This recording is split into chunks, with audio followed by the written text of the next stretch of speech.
akalla sai na shekara 3 kafin fara haihuwa.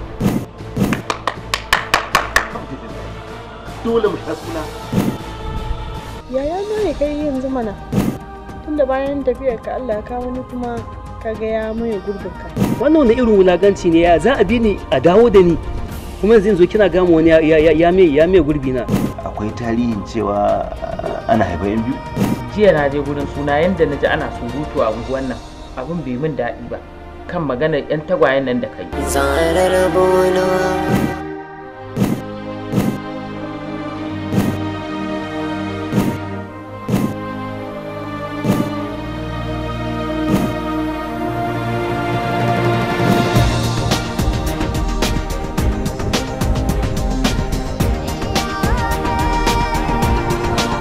mu dangin haihuwa ne bari ka tunja ba. Ban dai sani ba namiji za a haifa mace za a haifa ma dai kuma waye ne ga tarihin fara tara.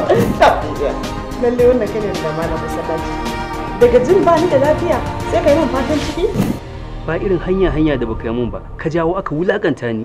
zarar bono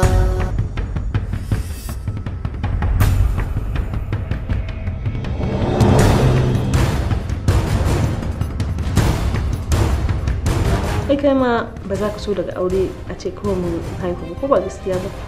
Kamar ya sanadin Mariya da tana gidan mijinta a zaune me kuma ya kawo ta cikin wannan magana? To jaba saba ki a bar miki. Wato can kabaran mun shine nan ma ka biyo ni zaka baran mu. Zubar da ciki kuma likita. Me kika je yin da ganki?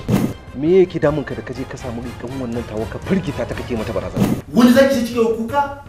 Ni ga abin da yake damu na ba zaki ci alban hawaye ba ina tare da ke.